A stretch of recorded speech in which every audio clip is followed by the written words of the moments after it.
قادسیہ جی قادسیہ دے محاربات جنگ محاربات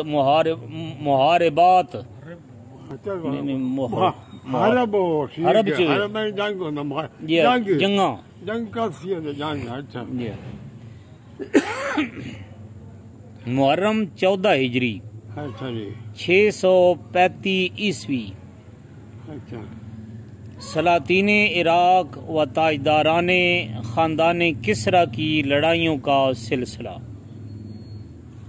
اچھا جی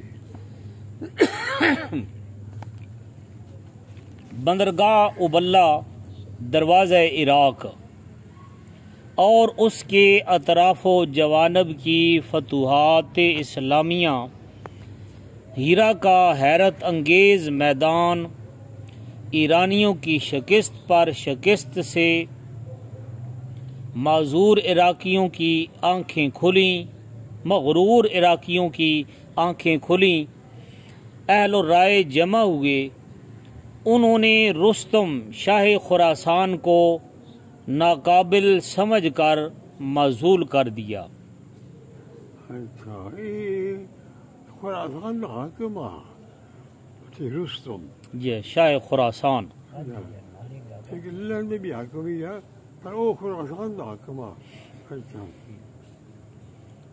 اور اس کی جگہ شہزادہ یزدجرد بادشاہ یہ گرد اتنے جرد لکھنے جیم میں اچھا یزدگرد ایران کا بادشاہ اچھا خراسان کا یہ خراسان دا بادشاہ تسلیم ہوا اچھا شہزادہ یزدگرد خسرو پرویز کے ظلم سے جنگلوں پہاڑوں میں چھپ کر زندگی بسر کرتا تھا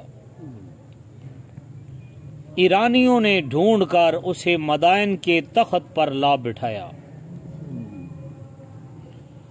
شکست خوردہ عمرا ملکی رؤسا کیانی علم کے نیچے آ کر جمع ہو گئے اور نئے تاجدار سے جانثاری کی بیعت کی یزدگرد نے تخت نشین ہوتے ہی یزدجرد جی ہاں گرد یزدگرد نے تخت نشین ہوتے ہی ہیرا کی طرف قدم بڑھایا آنن فانن مسلمانوں کے برخلاف اطراف ہیرا میں عام بغاوت پھیل گئی اور یہ تمام مفتوح علاقہ مسلمانوں کے ہاتھ سے نکل کر یزدگرد کے قبضہ میں آ گیا سرحدی منتظم مصنع نے دربار خلافت کو حالات سے مطلع کرتے ہوئے 50,000 جنگی بہادروں کی ضرورت کا اظہار کیا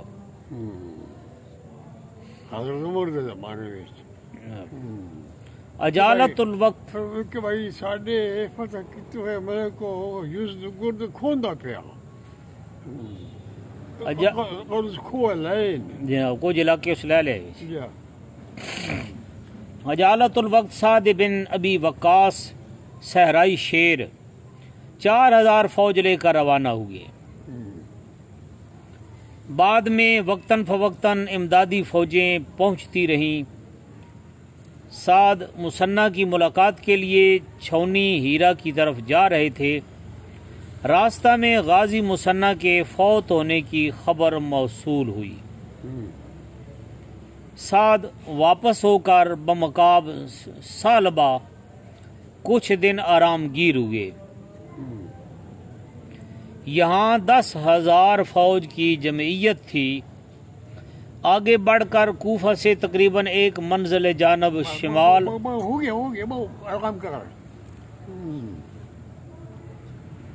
ایک منزل جانب شمال شراف میں پڑاؤ ڈالا ادھر سے حدود شام کے محافظ ہاشم بن عتبہ بن ربیہ 10,000 بہادر لے کر آ ملے کچھ اور بھی امدادی فوجیں آ گئیں یہاں تک کہ سعد کا اسلامی علم 3,000 فوج پر لہرانے لگا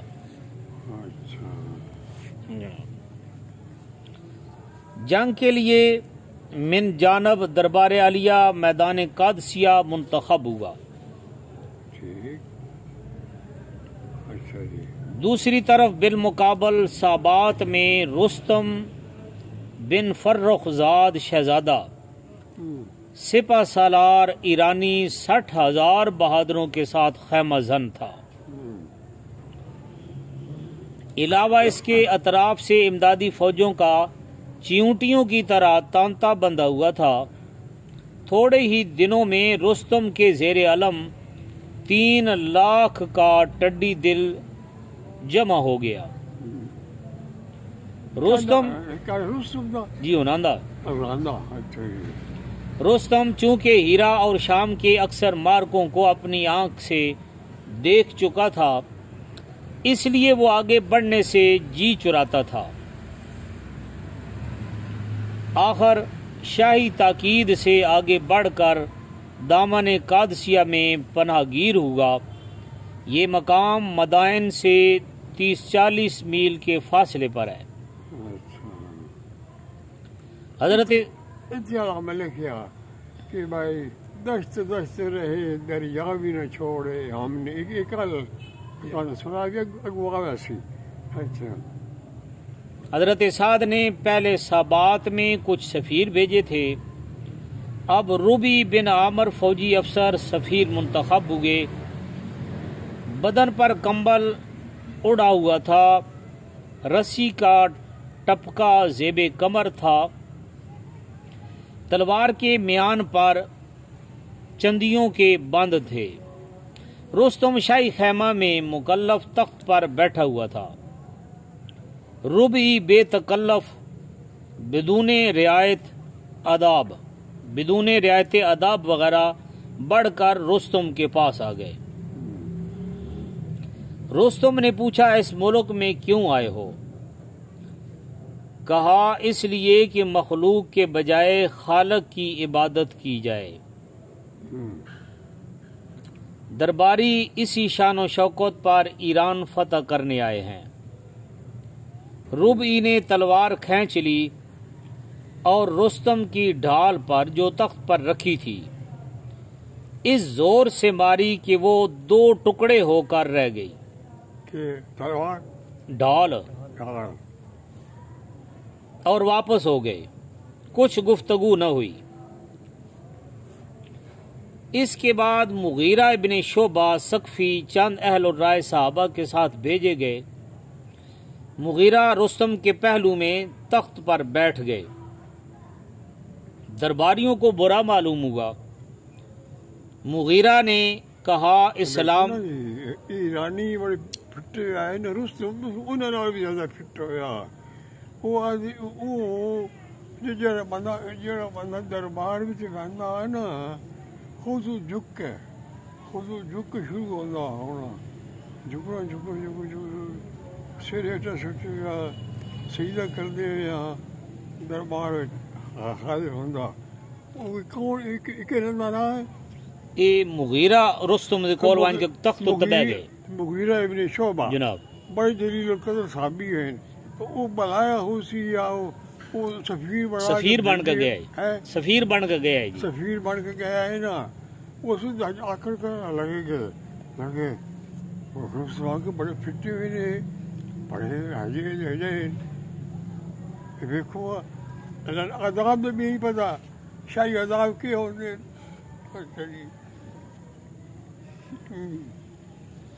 تو حضرت مغیرہ نے فرمایا کہ اسلام میں یہ ہرگز جائز نہیں کہ ایک شخص خدا بن بیٹھے اور دوسرے اس کے سامنے خمیدہ سر ہوں. پوچھا نا میں سلام تو جھک کیوں نہیں آیا؟ اس نے کہا تو خدا نہیں ہے تو خدا کا عاجز ہے بندہ. نہیں کسی عاجز بندے نو میں خدا کا پجاری ہاں میں بندے کا پجاری نہ. میں اس وقت تاری کو سینہ کٹ کے آیا ہوں. رستم نے کہا اس ملک میں کیوں آئے ہو؟ کہا 3 باتوں کے لیے. دین توحید کی تعلیم کے موافق اسلام میں داخل ہو جاؤ یا ذمی بن کر جزیہ دینا قبول کرو، یہ دونوں باتیں نہ ہوں تو پھر تلوار فیصل ہے۔ دو گلاں ساڑیاں، ایک اللہ دے رسول مان لیو جناب، جڑی اس کی تعلیم او ساری مان لو۔ اے اگر یہ نہ مندے تو اساں جزیہ دیو دا معاملہ اج ہن تے تسی دیندے آئے ہو، انگریزاں دیندے آئے تھوڑے سارے جو انگریزاں دا بھی وہ پرانا میں کل تو سارے جڑے حضرت عمر دے قانون ہے وہ ہن تک رائے رہے انگریز یہ معاملہ نمبردار جڑے ہے نمبردار معاملہ یہ سوچ لیندے ہے تو انگریزوں نے 15 کرو بھی سارے تابعدار ہوں تو وہ معاملہ اثر معاملہ چکی ہوندی ہے سارے ہوں شاید معاف ہو گیا، ہاں معاف ہو گیا ایک دو تیسری آخری گل یہ ہے کہ بھائی اگر تھی دو بندے تو پھر مکہ تلوار جڑ سارے مقابلہ کرنا کرو۔